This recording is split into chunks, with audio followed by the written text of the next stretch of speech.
The crystal champagne glass shattered against the marble floor, sending glittering shards across the polished surface like fallen stars. Every conversation in the restaurant died. Every fork paused midway to parted lips. Every breath caught in the collective throat of Seoul's most exclusive dining establishment. But none of that mattered. What mattered was the young black woman standing in the center of the destruction, champagne dripping from her pristine white uniform, her dark eyes filling with tears she refused to let fall.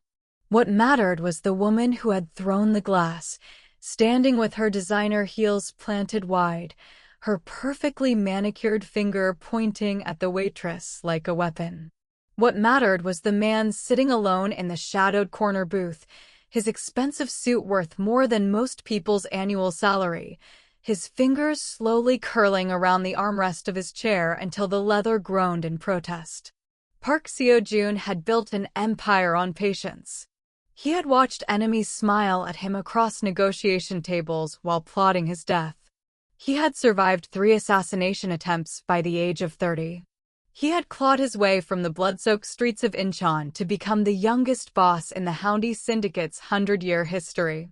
Nothing had ever made him want to abandon his legendary composure the way this moment did. I said sparkling, not still. The woman's voice cut through the silence like a blade. Are you deaf? Or are you simply too stupid to understand basic instructions?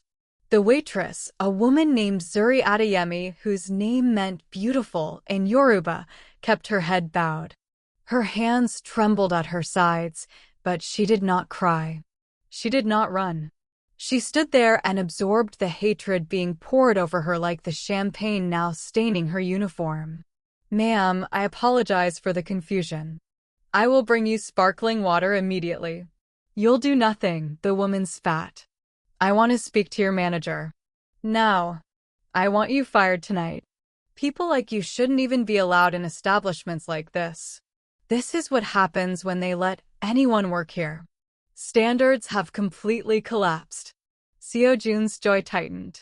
His dark eyes never left the scene unfolding before him, cataloging every detail, every word, every micro-expression that crossed both women's faces. The restaurant's other patrons watched in various states of discomfort, but not a single one moved to intervene. Not a single one spoke up. They sat in their expensive clothes, eating their expensive food, and pretended that what they were witnessing was somehow acceptable. But what made Seo-joon's blood turn to ice, what made his heart rate spike despite years of training to control it, was the woman doing the humiliating. He knew her. He knew the curve of her smile.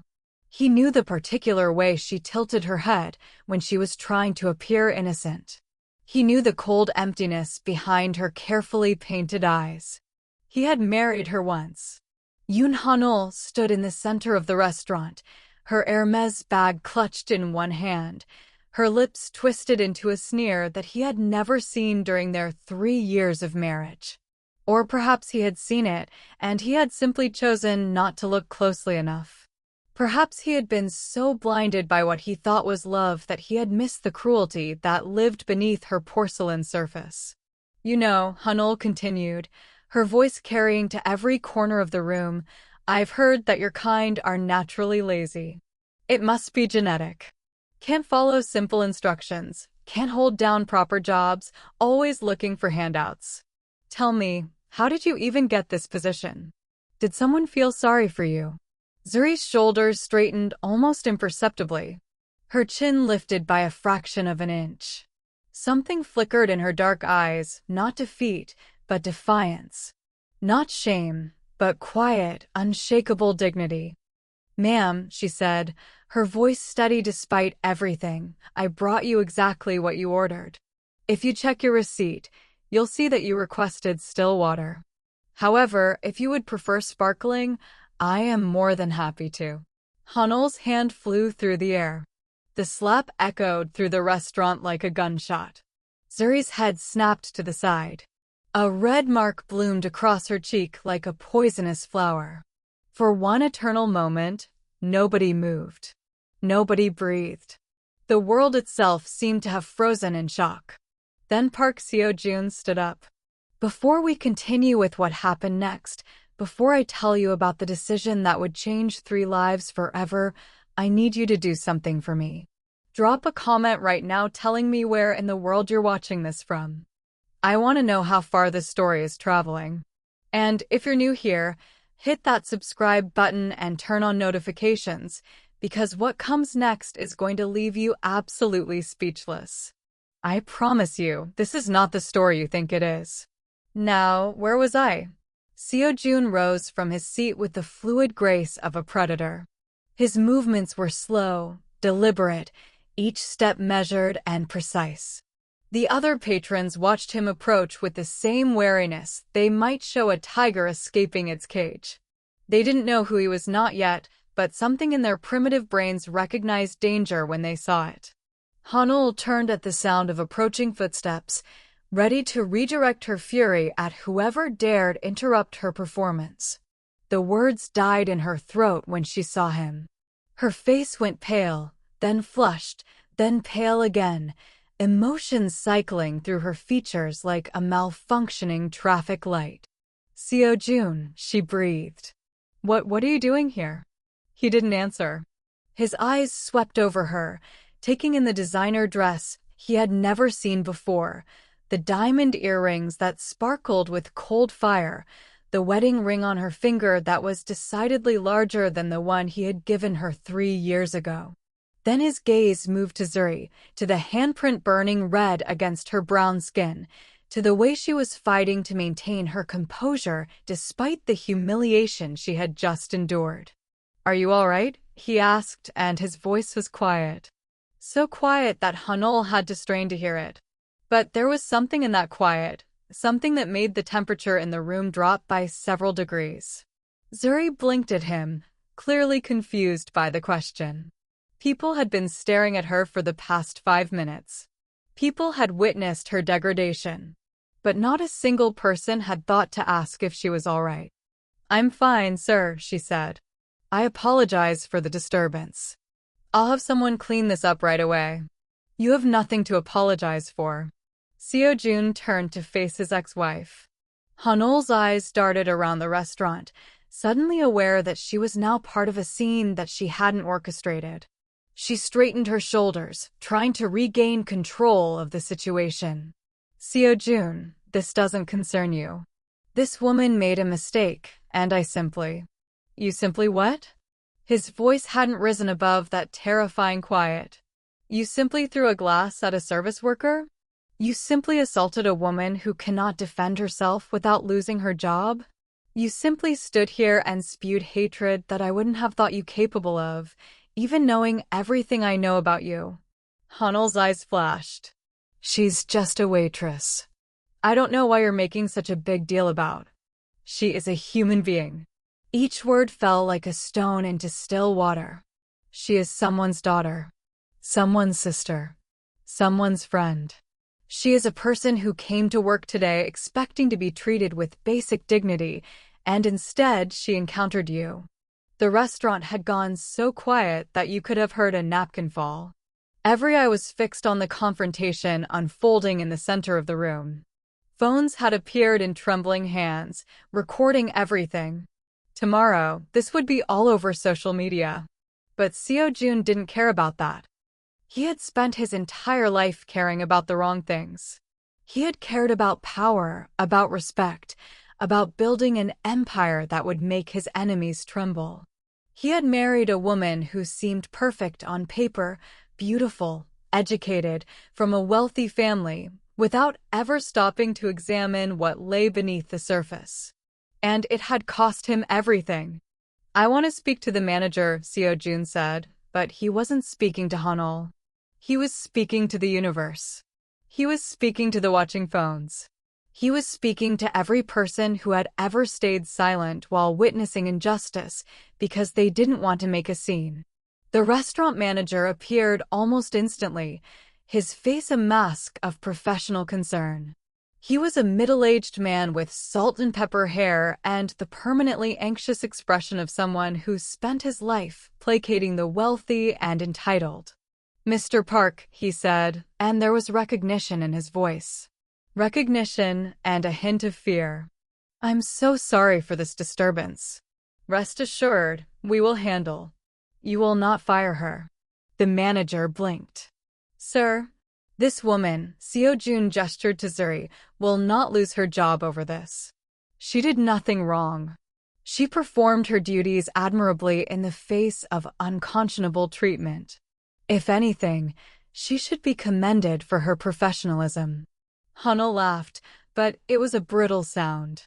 And who exactly are you to make demands? You're not even. I am Park Seo-jun. He turned to face the room, and something in his bearing shifted. The mask of civilian politeness dropped away, revealing the steel beneath.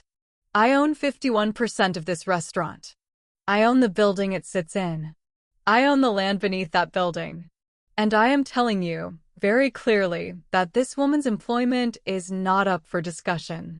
The manager's face went through several expressions in rapid succession. Confusion. Recognition. Fear. Understanding. He bowed deeply, the motion so sudden it was almost comical. Of course, Mr. Park. Absolutely. Ms. Adeyemi is a valued member of our staff. Hanul stared at Seo-jun as if seeing him for the first time. Something ugly flickered across her features, jealousy, perhaps, or the dawning realization that she had made a terrible mistake. Since when do you own restaurants? She demanded. When we were married, you were just. Just what? His voice was soft again, dangerous again. Just a businessman? Just someone you couldn't quite figure out? Just a man who loved you so completely that he missed every red flag waving in front of his face. He took a step toward her, and she took a step back. It was an instinctive motion, a prey animal responding to a predator's advance. Her designer heels clicked against the marble floor. Her carefully constructed confidence began to crumble. Things have changed since our divorce, Hanul. I have changed. And tonight, you're going to learn exactly how much. He turned away from her then, dismissing her as completely as she had dismissed Zuri moments earlier. He approached the young waitress, his movements gentle, non-threatening. When he spoke, his voice was warm in a way that none of the watching diners had heard before. What is your name? Zuri Adeyemi, sir. Zuri. He repeated it carefully, respectfully. That means beautiful in Yoruba, doesn't it? For the first time, genuine surprise crossed her features. Yes, sir. It does. My mother used to tell me that names carry power. She believed that we grow into the meanings of our names. He reached into his pocket and withdrew a business card. I would like to apologize for what you experienced tonight. Not just from my ex-wife, but from every person in this room who watched it happen and did nothing. He handed her the card. She took it with trembling fingers, her eyes scanning the elegant gold lettering. When you're ready to leave the restaurant industry, he said, when you decide that you deserve to be treated with the respect your work ethic merits, call that number. I always have positions available for people who maintain their dignity under pressure. Zuri stared at the card, then at him. Why are you doing this? You don't know me. No, he agreed. But I know character when I see it. And I know cruelty when I see it too. He turned back to Hanul, who was standing frozen in place, her face a mask of fury and humiliation. The other patrons had their phones raised, recording every moment. By morning, Yoon Hanul would be famous for all the wrong reasons. But Seo-jun wasn't finished. Not by a long shot. What he did next would change everything, and no one in that restaurant was prepared for it. But before I tell you what happened, I need to take you back. Back to the beginning. Back to a time when Park Seo-jun was just a boy with nothing but rage in his heart and blood on his hands. Back to the moment when a young girl named Zuri Adeyemi saved his life without even knowing it. Some stories begin with happy childhoods and loving families. This is not one of those stories. This story begins in darkness. 23 years ago, In the industrial wasteland of Incheon's forgotten district, a boy named Park Seo-joon learned his first lesson about the world. The powerful prey on the weak, and mercy is a luxury that only fools can afford. He was 7 years old when his father disappeared. Not died, disappeared. The distinction mattered because death was clean and final, while disappearance left behind nothing but questions and nightmares.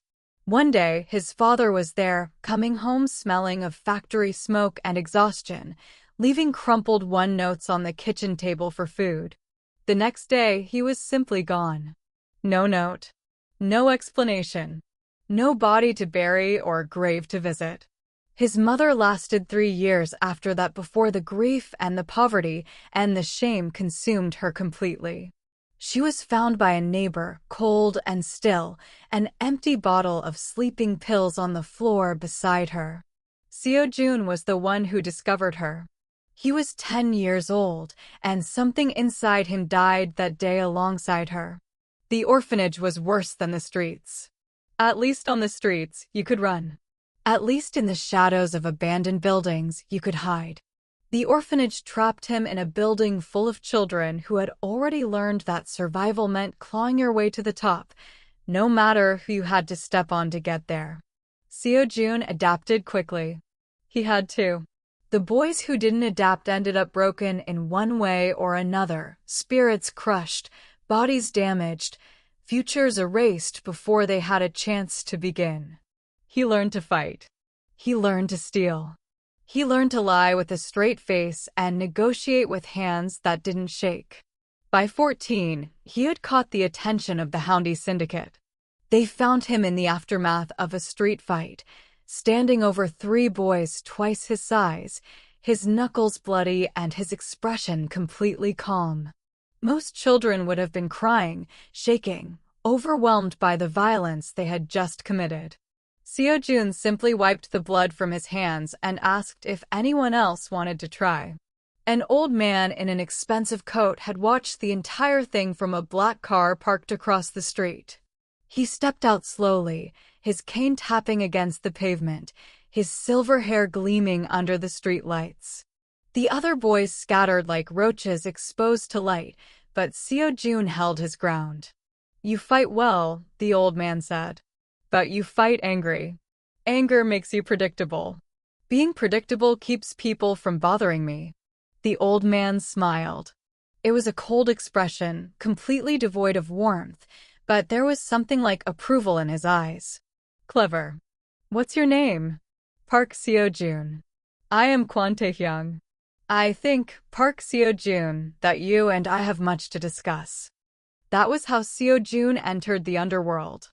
Not with a dramatic initiation or a blood oath, but with a conversation in a dirty alley and an invitation to dinner.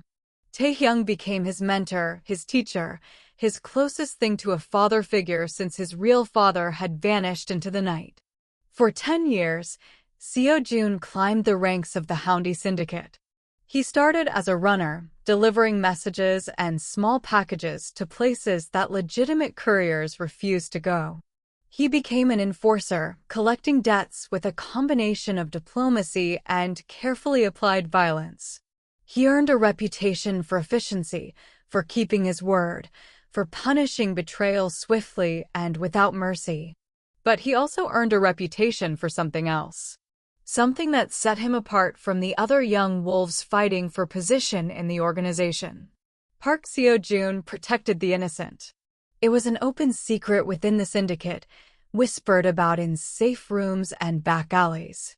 If you were a civilian, if you were caught in the crossfire of their world through no fault of your own, Seo-joon would help you. He wouldn't charge you. He wouldn't leverage your desperation. He would simply help. Some of the other bosses thought it was a weakness. They mocked him behind his back, called him soft, predicted that his sentimentality would be his downfall. But Tae-hyung understood what they didn't. "Do you know why the people trust you?" the old man asked one night, when Seo-joon was 24 and already commanding his own crew. "It's not because they fear you. Fear fades. Fear turns to hatred. Fear breeds resentment and eventually rebellion. Then why? Because they know you have lines you will not cross. Because they know that if they are truly desperate, truly innocent, you will not exploit them. That makes you predictable in a way that others cannot be. And predictability, when it means people can count on you to be just, is the most powerful reputation a man can have. It was during this period that Seo-jun met Yoon. She was 22, a recent graduate of Seoul National University, the daughter of a real estate tycoon who had no idea that his carefully cultivated business connections included several members of the Houndie Syndicate's leadership council. She was beautiful in a way that made men forget their names, all porcelain skin and perfectly styled hair and a smile that promised everything and nothing at the same time. They met at a charity gala. Her father had invited several business associates, and Seo-jun attended in his capacity as Kwon Tae-hyung's representative. He was supposed to be negotiating a property deal. Instead, he found himself drawn to the young woman in the silver dress, who seemed completely out of place among the politicians and power brokers. "You look like you'd rather be anywhere else," she said, appearing at his elbow with 2 glasses of champagne. That obvious? Only to someone who feels the same way. She handed him a glass. "I'm Hanul. Seo-jun." "Just Seo-jun?" "No family name." "Park. Park Seo-jun." She smiled, and it was like watching a flower bloom. "Well, Park Seo-jun, would you like to escape this incredibly boring party with me? There's a garden outside, and I happen to know where they keep the good alcohol." He should have said no. He knew, even then, that becoming involved with a civilian was complicated at best and dangerous at worst. His world was filled with violence and betrayal and the constant threat of death. Bringing someone innocent into that world was selfish. Cruel, even. But when she took his hand and led him toward the garden doors, he followed without hesitation. The next 3 years were the happiest of his life. Hanul didn't know the full truth about his profession. He told her he was a businessman, which wasn't entirely a lie. He handled investments, negotiations, property acquisition, all things that legitimate businessmen also did. He just did them with the backing of one of Korea's most powerful criminal organizations. She never asked too many questions. He took that as a sign that she trusted him. Later, much later, he would realize it was actually a sign that she didn't care enough to dig deeper. They married in the spring when the cherry blossoms were falling like pink snow across Seoul. It was a small ceremony. Seo-jun had few people he trusted enough to invite, and Hanul's father had disapproved of the match from the beginning. But standing beneath the blossoms, watching her walk toward him in white, Seo-jun believed that he had finally found what he had been searching for his entire life. A home. A family. A future that didn't involve bloodshed and early graves. He was wrong. The cracks began to show in the second year. Hanul's spending became excessive: designer clothes, luxury trips, jewelry that cost more than most people's houses. When Seo-jun gently suggested they create a budget, she laughed and said that budgets were for poor people. "We're not poor people," she reminded him. "We're successful. We should live like it." She started socializing with a different crowd. Women who had never worked a day in their lives, who measured their worth by the brands they wore and the parties they attended. Women who looked down on anyone who didn't share their exact shade of privilege. Seo-jun watched his wife transform, little by little, into someone he didn't recognize. But the moment he realized his marriage was truly over came on an ordinary Tuesday afternoon. He had come home early from a meeting, intending to surprise her with dinner reservations at her favorite restaurant. Instead, he walked in on a conversation she was having with her best friend, a vapid woman named Jong Soo-min, whose primary occupation seemed to be spending her husband's money. "I just don't understand why you married him," Soo-min was saying. "I mean, he's attractive enough and he certainly has money, but he's so common. His family is nothing. No connections, no legacy, no social standing. What exactly is the appeal? Seo-jun froze in the hallway, just out of sight, waiting for his wife to defend him.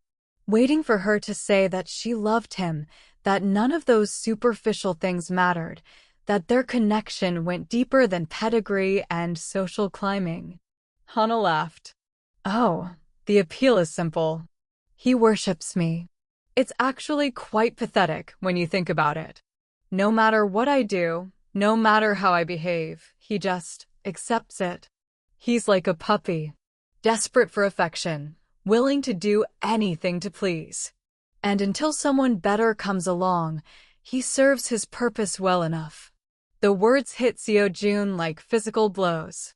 He stood in the hallway of his own home, listening to the woman he loved describe him as disposable, and something inside him shattered. He didn't confront her that day. He was too shocked, too hurt, too fundamentally broken by the realization that his marriage had been a lie from the very beginning. Instead, he retreated to study and began, quietly, to unravel the truth about the woman he had married. What he found was devastating. Hanol had been having an affair for over a year. His name was Choi Jae-min, the son of a prominent politician, a man whose family connections opened doors that Seo-jun's money never could. They had been meeting in hotels, in private restaurants, in places where discretion was guaranteed for the right price. But that wasn't the worst of it. Hanol had been feeding information about Seo-jun's business dealings to her father. Little things at first: schedules, meeting locations, names of associates. Her father, it turned out, had suspected Seo-jun's true profession from the beginning. He had encouraged his daughter to marry him as a way of gathering intelligence, of identifying which of his own business partners were connected to the underworld. Seo-jun had been played.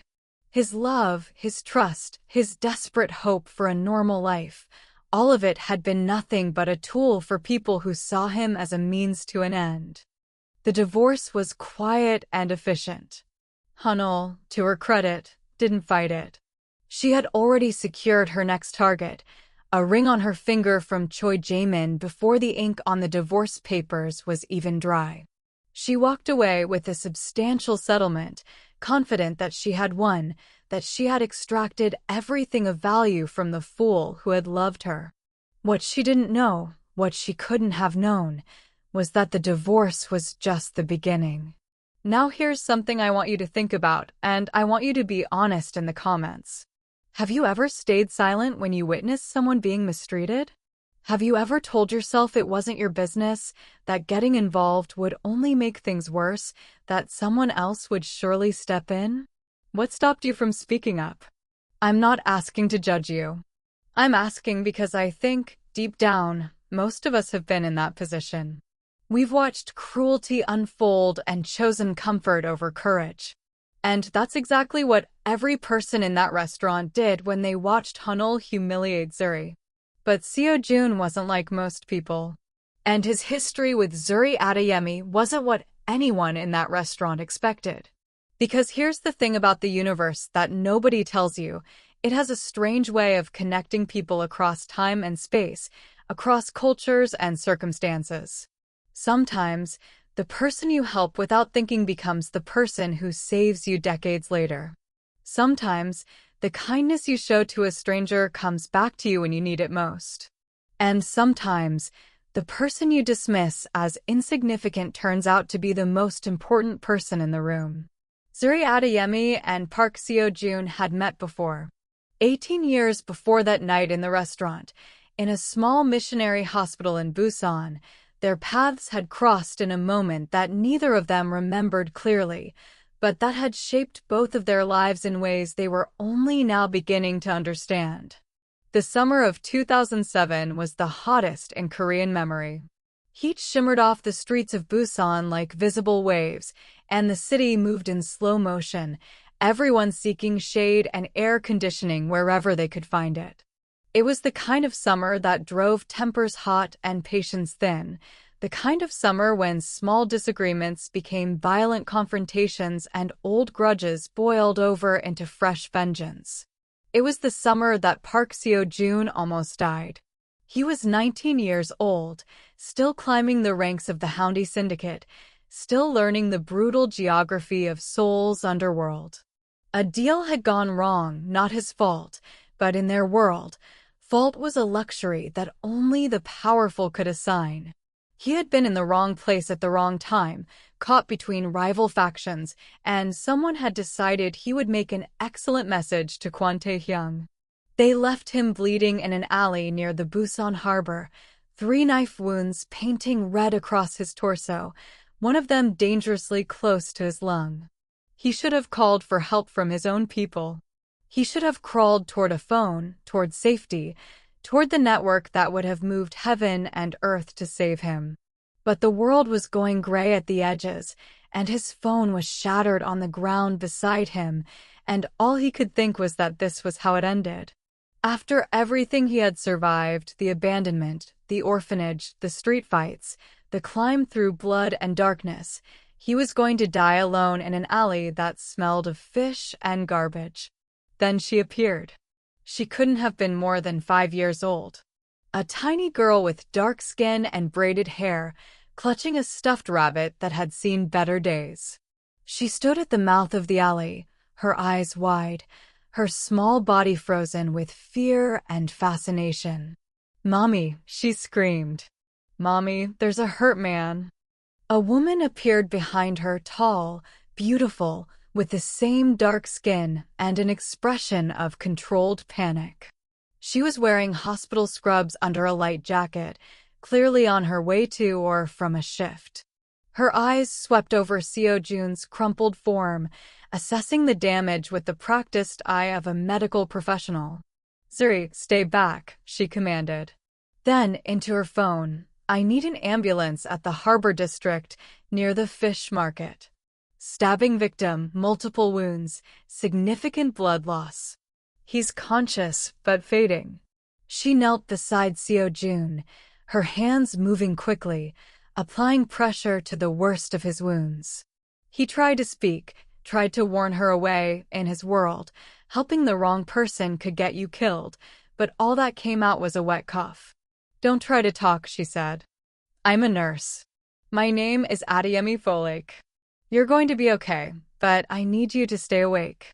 Can you do that for me? Can you keep your eyes open?" He focused on her face. It was kind, he thought. Genuinely kind, without the calculating assessment he had learned to recognize in the faces of people who wanted something from him. She was helping him because he needed help. It was that simple. The little girl had crept closer, clutching her rabbit. "Is he going to die, Mommy?" "Not if I can help it, baby." "Why did someone hurt him?" "I don't know. But right now, we're going to help him. That's what we do when people are hurting, remember? We help." Zuri nodded solemnly. Then, with the fearlessness of childhood, she reached out and took Seo-joon's hand. Her tiny fingers wrapped around his bloody ones, and she held on tight. "It's okay, mister," she said. "My mommy is the best nurse in the whole world. She'll make you better." Seo-joon passed out then, the world finally going dark, but the last thing he remembered was the warmth of that small hand in his. The unconditional faith of a child who had been raised to believe that helping others was simply what you did. He woke up 3 days later in a hospital bed, his wounds stitched and bandaged, Kwon Tae-hyung sitting beside him with an expression of profound relief. "Who found me?" Seo-joon asked, his voice raw. "A nurse from the missionary hospital. She called the ambulance, kept you alive until they arrived. By the time my people tracked you down, you were already in surgery. I need to thank her." Tae-hyung shook his head. "She's already been compensated. Anonymously, generously, and with strict instructions never to speak of what happened. It's safer for everyone if she remains uninvolved." Seo-joon accepted this, because in their world, protecting civilians meant keeping them ignorant. The less she knew about who he was and what he did, the safer she and her daughter would be. But he never forgot. He never forgot the nurse who had knelt in the alley beside him, pressing her hands against his wounds while her daughter held his hand. He never forgot the child's voice, confident and certain, promising that everything would be okay. Over the years, he kept tabs on the Adeyemi family from a distance. Folake continued her work at the missionary hospital, rising through the ranks to become a charge nurse. Zuri grew from a tiny girl with braids into a thoughtful young woman who earned excellent grades and dreamed of traveling the world. When Folake was diagnosed with cancer in 2019, Seo-jun arranged for her medical bills to be anonymously covered. When she died 6 months later, he sent flowers to the funeral from a name no one would recognize. When Zuri Adeyemi, now 23 years old and alone in the world, applied for a job at the restaurant Seo-jun had acquired as part of a legitimate business expansion, he made sure she was hired. He told himself it was repayment.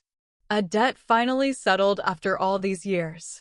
The daughter of the woman who had saved his life would never struggle for employment while he had the power to help. But he also watched from a distance, curious about the person she had become. He saw her professionalism with difficult customers. He saw her kindness toward coworkers who were struggling. He saw her dignity in the face of microaggressions and casual cruelty from patrons who looked at her skin color and decided she was somehow less than them. She reminded him of her mother. The same quiet strength. The same refusal to let the ugliness of the world dim her light. And now, 18 years after she had held his hand in a blood-soaked alley, Seo-jun watched as his ex-wife tried to destroy her. The universe, it seemed, had a sense of poetry. Back in the restaurant, time seemed to have frozen. The patrons remained in their seats, phones raised, recording every moment of the confrontation. The manager hovered nearby, uncertain whether to intervene. Hanul stood with her hand still raised from the slap, her face a mask of fury and disbelief, unable to process what was happening. And Seo-jun stood in the center of it all, holding a secret that none of them knew, a secret that connected him to the young waitress in a way that Hanul's cruelty had just made profoundly, cosmically personal. "Mr. Park," the manager ventured. "Perhaps we should move this conversation somewhere more private." "No." Seo-jun's voice was calm, but it carried to every corner of the room. "I think everyone here needs to witness what happens next. I think there's a lesson here that's long overdue." He reached into his jacket pocket and withdrew his phone. His fingers moved across the screen with deliberate precision, and within seconds, it began to ring. "Speak," said the voice on the other end. "I want the Choi file prepared for release. All of it. The financial records, the property irregularities, the falsified permits. Everything." Hanul's face went white. "Seo-jun, what are you?" "I also want a complete dossier on Yoon Min-jae's real estate dealings compiled and sent to every major news outlet in Seoul. Make sure they understand the connection between his company and the Songdo development scandal." "Seo-jun." Hanul's voice was shrill now, all pretense of composure abandoned. "That's my father you're talking about. You can't." "I can," he said simply. "And I am." He ended the call and slipped the phone back into his pocket. When he turned to face Hanul, his expression was almost serene. "You asked me earlier what I've been doing since our divorce. The answer is simple. I've been preparing. Building. Waiting for the right moment." "The right moment for what?" Her voice trembled. "Justice." He smiled, and it didn't reach his eyes. "Your father thought he was so clever, using you to gather intelligence on my business. What he didn't realize is that I was gathering intelligence too. Every deal he made, every bribe he paid, every corner he cut, I have documentation of all of it." Hanul's knees seemed to give way. She stumbled backward, catching herself on a nearby table, sending silverware clattering to the floor. "You're bluffing." "I never bluff." Ask anyone in this city who knows my reputation. I never bluff, I never threaten without follow-through, and I never forgive betrayal. But why now? She was crying now, mascara running down her cheeks in black rivers. It's been 3 years. Why are you doing this now? Seo-jun glanced at Zuri, who was watching the scene unfold with an expression of stunned disbelief.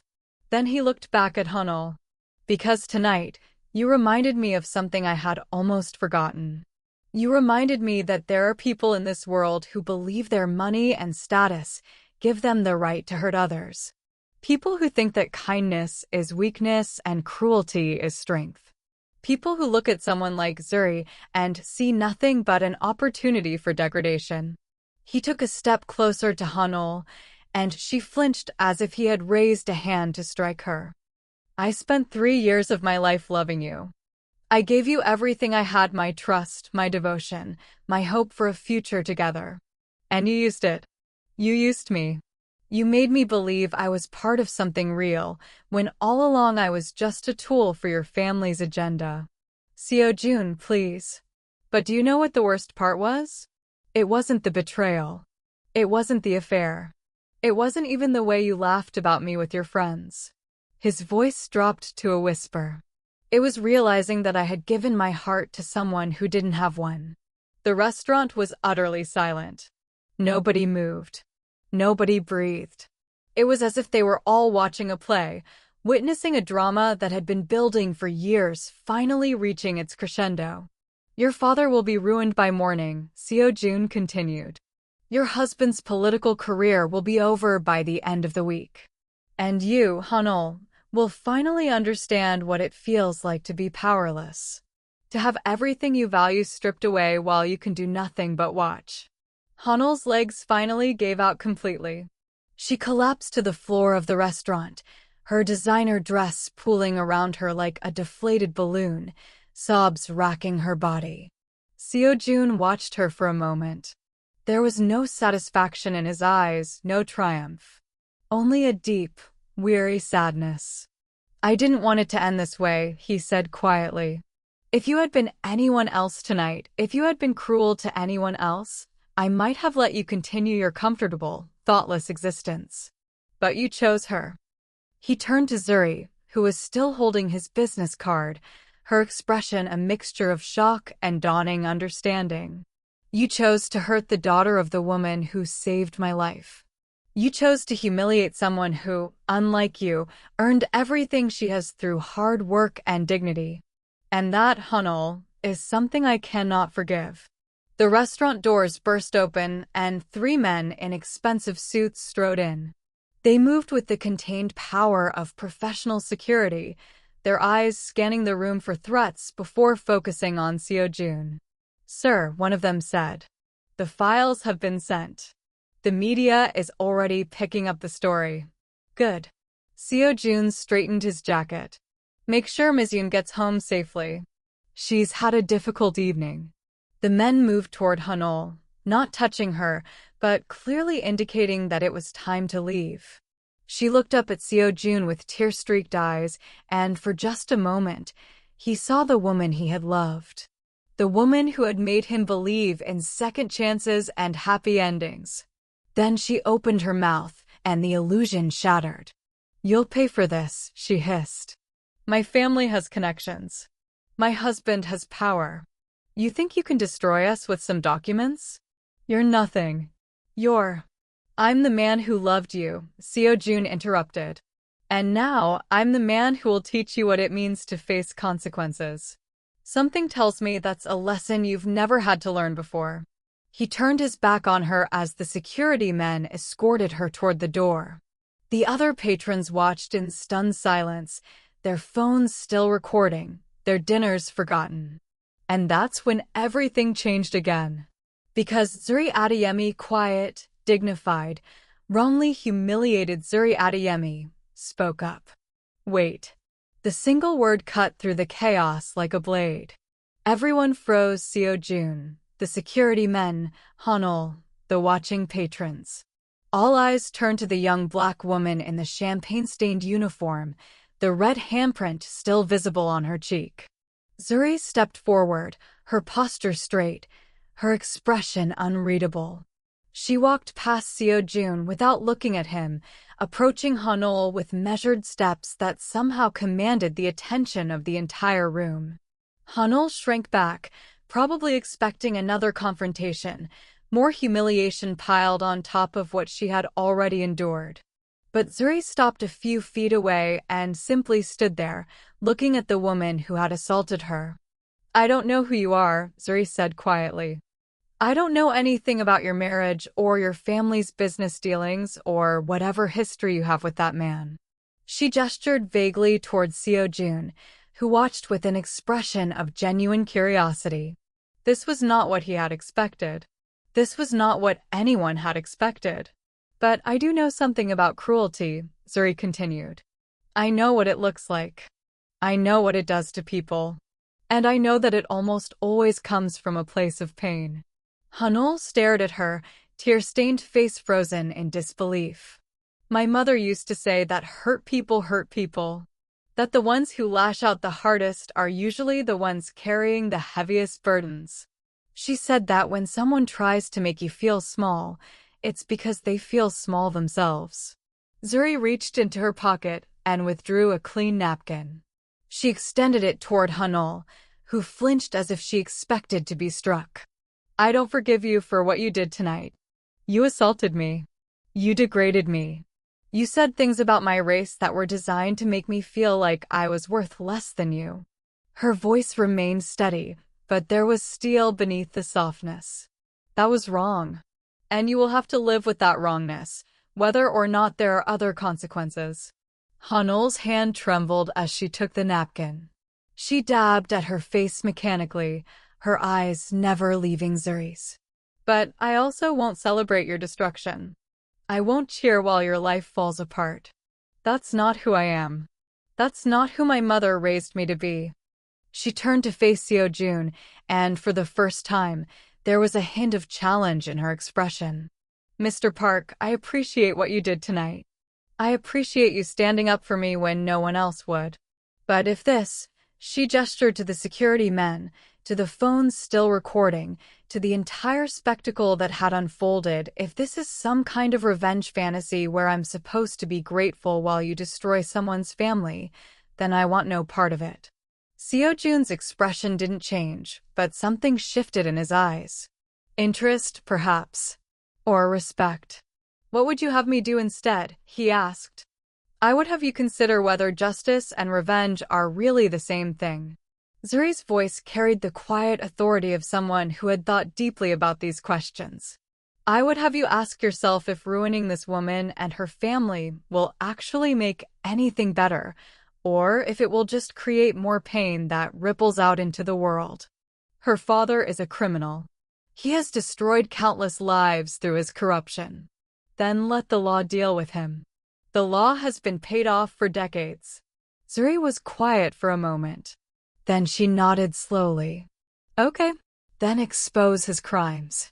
Make sure justice is served. But do it because it's right, not because you want to hurt her." She turned back to Hanol, who was watching this exchange with the expression of someone who had completely lost control of a situation she had never understood in the first place. "You should leave," Zuri said. "Go home. Think about who you want to be. Think about whether the woman you showed tonight is really who you are, or if there's something else underneath all that cruelty. Something that got lost along the way." Hanol's mouth opened and closed several times, but no words came out. Finally, without looking at Seo-jun or anyone else, she walked toward the door. The security men parted to let her pass, and she disappeared into the night without a backward glance. The restaurant remained frozen for several long seconds. Then, slowly, people began to move again. Conversations resumed in hushed whispers. Forks were lifted with trembling hands. The illusion of normalcy began to reassert itself, even though everyone present knew that what they had witnessed was anything but normal.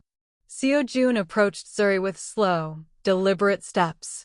When he reached her, He bowed, a formal, respectful gesture that seemed almost anachronistic in the context of everything that had just happened. "You are not what I expected, Ms. Adeyemi. I'm not what most people expect." She met his eyes without flinching. "That's kind of the story of my life. Your mother was the same way. Unexpected." Zuri's composure cracked for the first time. You knew my mother?" "She saved my life. 18 years ago, in an alley near the Busan harbor. A little girl held my hand while her mother kept me alive until the ambulance arrived." The blood drained from Zuri's face. She swayed slightly, and Seo-jun reached out to steady her. "That was you." Her voice was barely above a whisper. I always thought I dreamed that.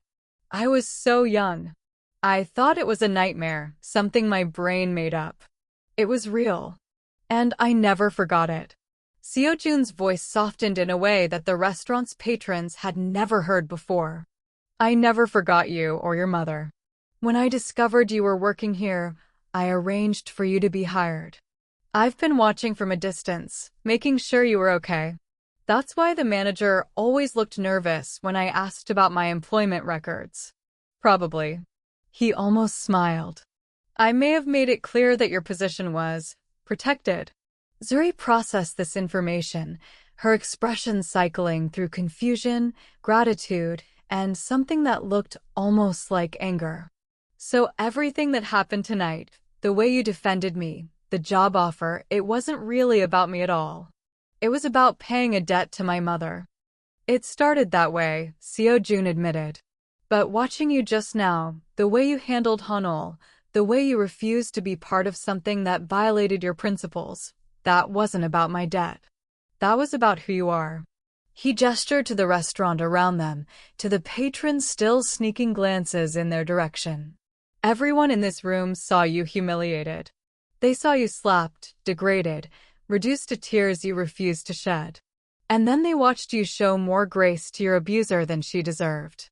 They watched you stand up not just for yourself, but for the idea that revenge and justice are different things. My mother would have done the same." "I know. And that's exactly my point." Seo-jun reached into his jacket and withdrew a slim leather wallet. From it, he pulled a photograph, old, slightly faded, but carefully preserved. It showed a woman in hospital scrubs, smiling at the camera, her arm around a little girl with braids. "I've carried this for 18 years, he said. "A reminder that there is still good in the world. That some people help others simply because it's the right thing to do, without expecting anything in return." Zuri took the photograph with trembling hands. Tears slid down her cheeks as she looked at her mother's face. "When she died," Seo-jun continued, "I sent flowers. Anonymous, because I didn't want to complicate your grief with questions about who I was. But I should have reached out. I should have thanked you both directly. I've been a coward, hiding behind anonymous gestures instead of facing the debt I owed. You paid for her medical treatment. It wasn't a question. I always wondered where that money came from. It was the least I could do. She kept me alive. She gave me the chance to become who I am today. Without her, I would have died in that alley at 19 years old." "And who are you today?" Zuri asked. "Really?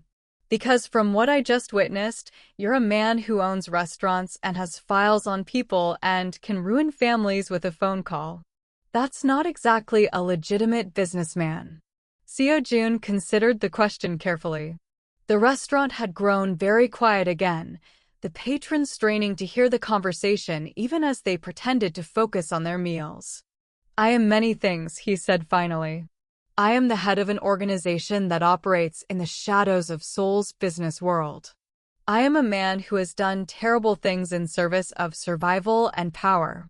I am also, surprisingly, someone who has been trying for years to make the organization I lead more legitimate, to move away from the old ways toward something cleaner. Because of my mother? Partly. Her kindness reminded me that there was another way to exist in the world. That power doesn't have to corrupt. That strength doesn't have to mean cruelty." He took a deep breath. But mostly I changed because I was tired of being the person I had become. I looked in the mirror one day and didn't recognize myself. I had built an empire, but I had lost my soul in the process. Your mother's memory was one of the few things that reminded me I had a soul worth saving. The restaurant doors opened again, and a new group entered, a tall black man in an expensive suit, followed by two Korean women in business attire. They spotted Seo-jun immediately and made their way toward him. "Sir," the man said, his accent placing him somewhere in West Africa. "The situation has developed. Choi Jae-min is demanding a meeting. He's threatening to use his political connections against us if you don't stop the release of the files." "Let him threaten." Seo-jun's voice was calm. "He has no real power. Not anymore. There's something else." The man's eyes flicked to Zuri, assessing her quickly before returning to Seo-jun. "We've identified the person who leaked information to Hanol's father during your marriage." It wasn't her. Seo-jun's expression shifted almost imperceptibly. "Explain." "Hanol didn't know who you really were. She thought you were a legitimate businessman, just as you intended. The information that reached her father came from somewhere else. Someone within our organization." The revelation hung in the air like a physical presence. Zuri watched Seo-jun's face, seeing the emotions cycle through: surprise, calculation, fury, and finally something that looked almost like relief. "You're saying my ex-wife wasn't a spy?" "She was many things, sir. Shallow, self-absorbed, unfaithful. But not a spy. The evidence we gathered was planted to make you believe she was working against you. Someone wanted you to divorce her. Someone wanted you distracted and emotionally compromised." "Who?" The man's jaw tightened. "We're still working on that. But the evidence points to someone high up in the organization. Someone with access to your personal files and the ability to manipulate documents." Seo-jun stood very still, processing this new information. When he spoke again, his voice was terrifyingly quiet. "Find them." "Yes, sir." The trio withdrew to a corner of the restaurant, already pulling out phones and tablets, diving into whatever digital investigation needed to happen next. Seo-jun turned back to Zuri, who was watching with undisguised fascination. "I'm sorry you had to witness that." "Are you kidding? That was the most interesting thing that's happened to me in years." A ghost of a smile crossed her face. "Although I'm pretty sure I just learned things that could get me killed." "You won't be harmed. You have my word." "Your word." She considered this. "Is that worth something?" "In my world, it's worth everything. A man who breaks his word loses everything: respect, loyalty, power." "I have never broken a promise, and I don't intend to start now." They stood in silence for a moment, two strangers connected by threads of fate and circumstance, by a dying nurse in an alley and a little girl who had held a bleeding man's hand. "What happens now?" Zuri finally asked. "Now? Now I owe you an apology." "For what?" "For what I was about to do to Hanol." Seo-jun's expression was thoughtful. "You were right. What I intended wasn't justice, it was revenge. I wanted her to suffer because she had made me suffer. I convinced myself that exposing her father's crimes was righteous, but the truth is, I would have done it whether he was guilty or not, simply because it would hurt her." "So you're going to stop?" "No. Her father is genuinely guilty. His corruption has genuinely harmed people. The information will still be released, and he will still face consequences." He paused. "But I'm going to do it the right way. Through proper channels. Through the media and the courts and the systems that are supposed to handle these things." "That sounds surprisingly lawful." "You reminded me of something tonight." He looked at the photograph she was still holding. "You reminded me that the means matter as much as the ends. That how we achieve our goals shapes who we become. Your mother didn't save my life, so I could become a man who destroys people for personal satisfaction." Zuri handed the photograph back to him. "Keep it. You obviously need the reminder more than I do. He accepted it with a slight bow. There's still the matter of the job offer. I'm not sure I want to work for a mafia boss. Fair enough. But the offer wasn't from the mafia boss. He reached into his pocket and withdrew another business card, different from the first. I own several legitimate businesses. Hotels, restaurants, import companies. All of them completely legal, thoroughly audited, operating entirely within the bounds of Korean law. She took the card, examining it skeptically. And you would hire me for one of these legitimate businesses. I would hire you to manage one of them. He saw her surprise and smiled. You just demonstrated more leadership ability in 10 minutes than most people show in a lifetime. You commanded this room. You changed the course of a confrontation that had been spiraling toward disaster. And you did it by staying true to your values, even when it would have been easier to let someone else steer fighting for you. That's not leadership. That's just being a decent person. In my experience, being a decent person is rarer than you might think. And it's the foundation that everything else is built upon. Zuri looked at the card for a long moment. Then she looked around the restaurant, at the patrons who had watched her be humiliated, at the manager who had been ready to fire her, at the tables she had served for months, while dealing with casual microaggressions and entitled customers. I'll think about it, she said finally. That's all I ask. The restaurant was beginning to return to something like normalcy. The other patrons had finished recording and were now processing what they had witnessed, trading whispered theories and speculations. The manager was hovering nervously nearby, uncertain whether his job was safe, whether everything was about to collapse around him. Seo-jun gestured for Zuri to follow him to a quieter corner of the room. When they were relatively alone, he spoke again. There's one more thing I need to tell you. Something that changes everything. His expression was grave now, all traces of the earlier confrontation replaced by something deeper, something more urgent.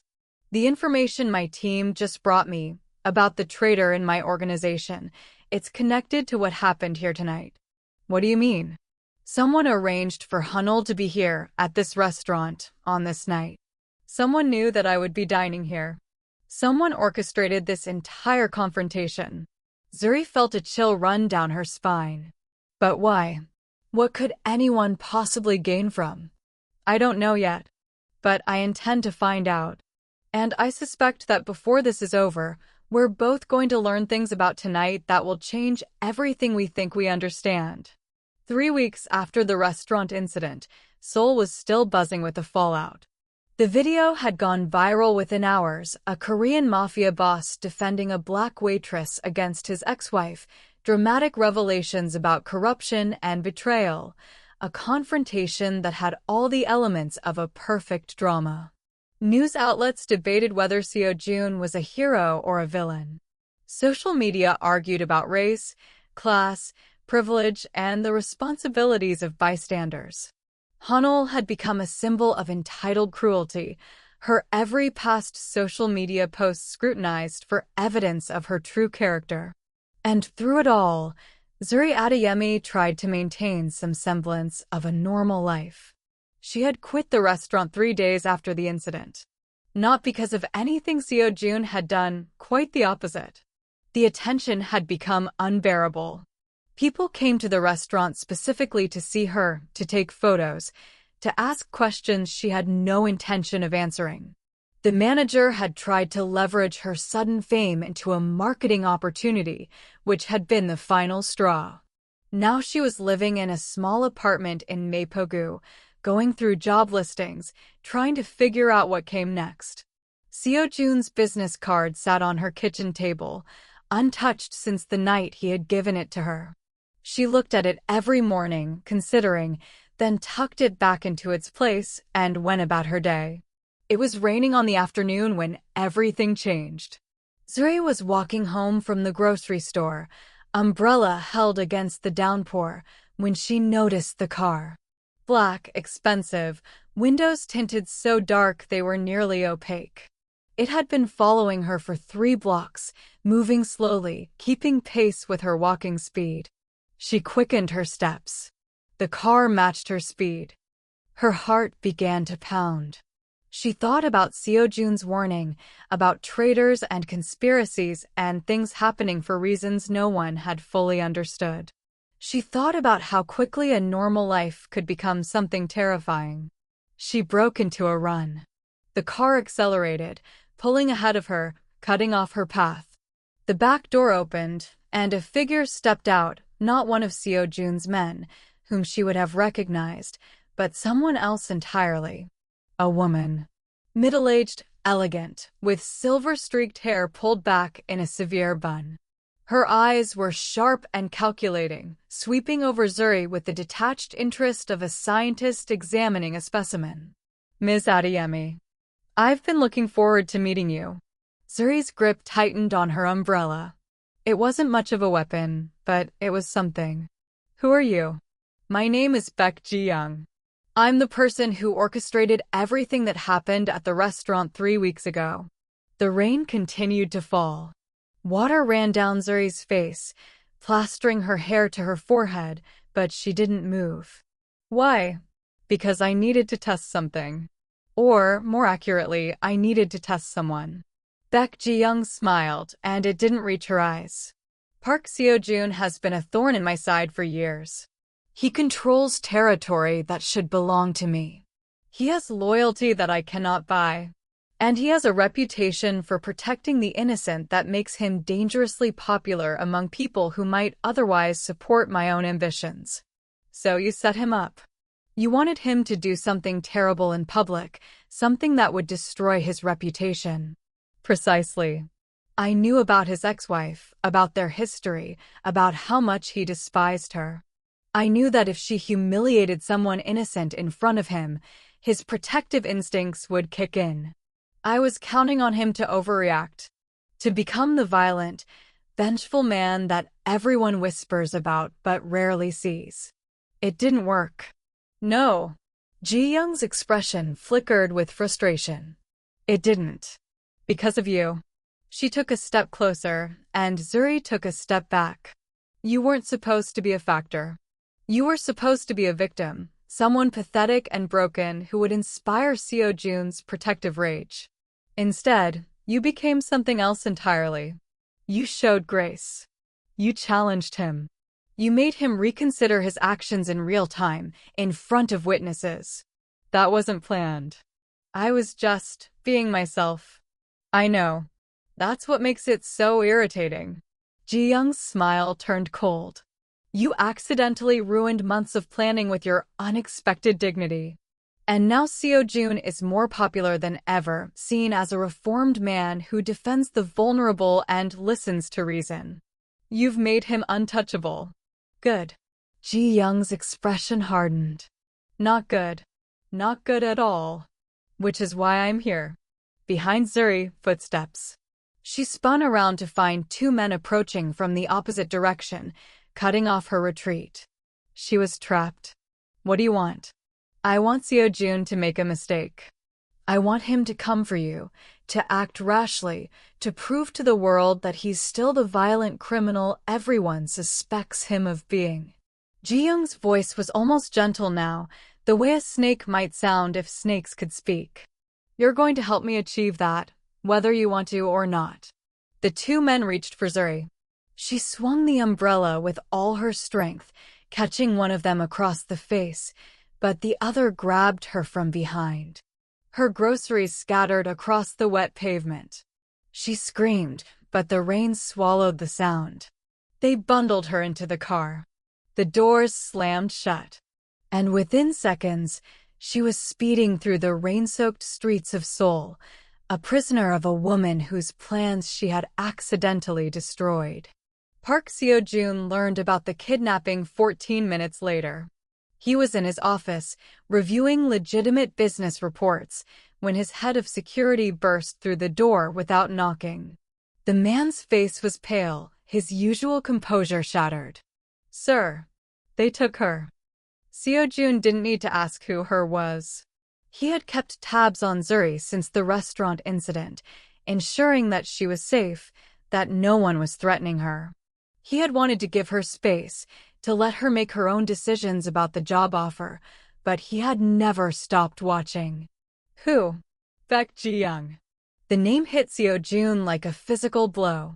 Ji-young was one of his oldest enemies, a woman who had been trying to claim Houndy territory for decades. She was ruthless, intelligent, and absolutely without conscience. Why would she take Zuri? We're still working on that. But sir, there's something else. The security chief's expression was grave. We've identified the traitor in our organization. The one who leaked information about your marriage, who planted the false evidence against Hunol. Who? It was Secretary Moon. He's been working with Ji-young for almost a decade. Secretary Moon. The man who had been with Seo-jun since the beginning. The man who knew every secret, every vulnerability, every weakness. The betrayal cut deeper than Hunol's ever had. Where is he now? Already in custody. He's being questioned. Seo-jun nodded slowly.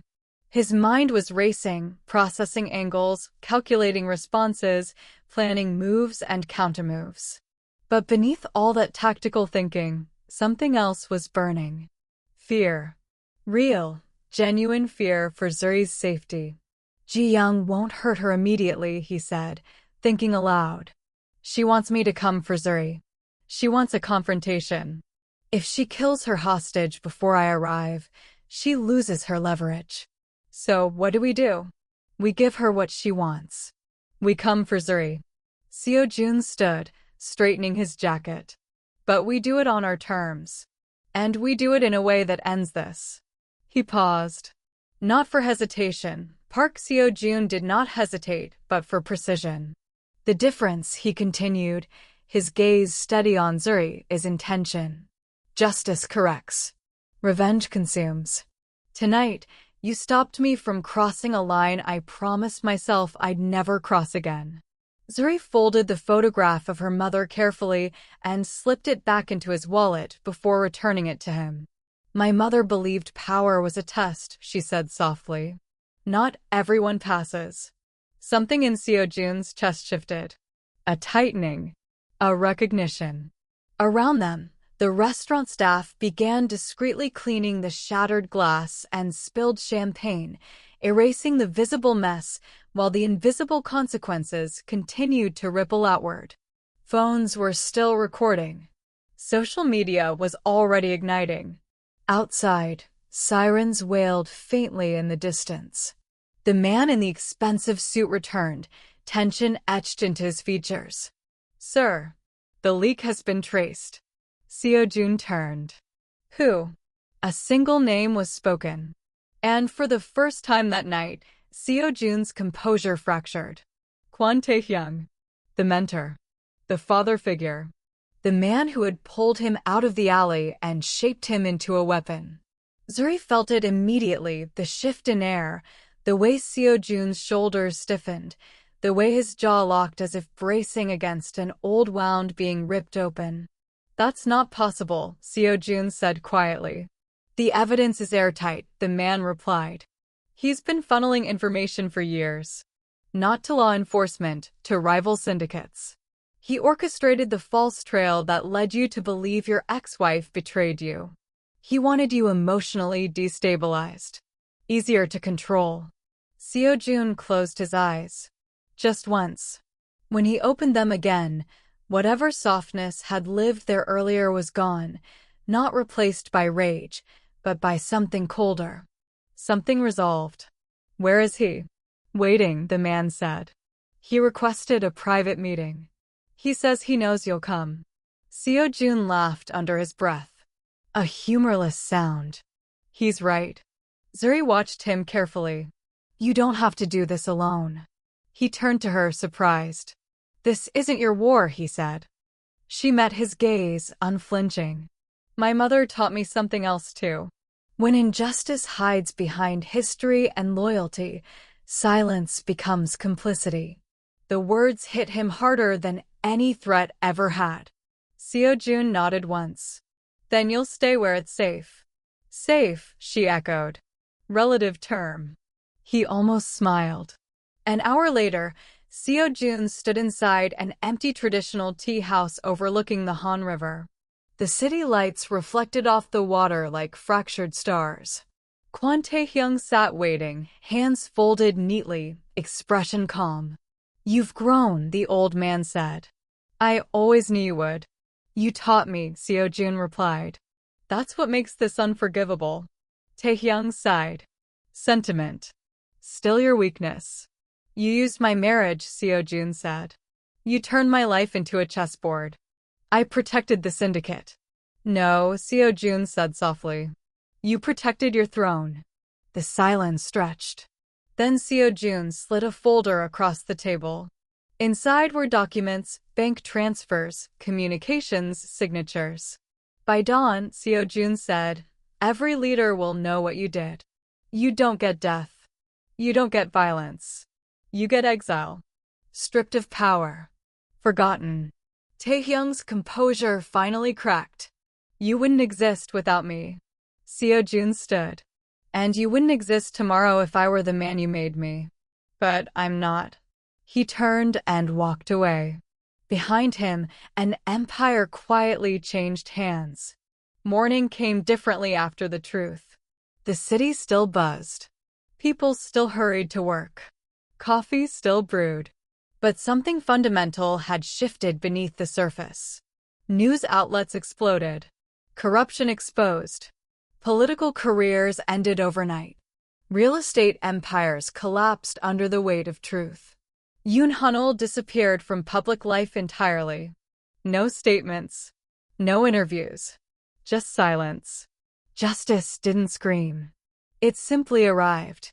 Weeks later, Zuri stood on a sunlit balcony overlooking Seoul, a cup of coffee warming her hands. "You didn't have to come," she said. Seo Jun leaned against the railing beside her. "I wanted to." Below them, the city breathed, alive, imperfect, relentless. The restaurant had closed temporarily. When it reopened, it did so under a new name, new leadership, and new policies. Zuri no longer wore a uniform. She now ran community outreach for Seo Jun's expanding legitimate enterprises, ensuring fair hiring, accountability, and protection for workers who had never known it. "You changed everything," she said. "No," he replied. "You reminded me who I was before the world tried to harden me." They stood in companionable silence. "Do you ever regret it?" she asked. "Not destroying her completely." Seo Jun considered this. "No," he said. "Because I won without becoming her." Zuri smiled. And for the first time in a long time, Seo Jun felt something unfamiliar settle in his chest. Peace. Not the absence of danger, but the presence of purpose. As the sun dipped lower, he turned to her. "There's something I want to ask you." She raised an eyebrow. "Sounds serious." "It is." He met her eyes. "Stay. Not because of debts or fate, but because this world is better with you in it, and so is mine." Zuri didn't answer immediately. She looked out at the city. Thought of her mother. Thought of the little girl with the stuffed rabbit. Then she nodded. "All right," she said. "But on one condition." He waited. "We build something that doesn't need fear to survive."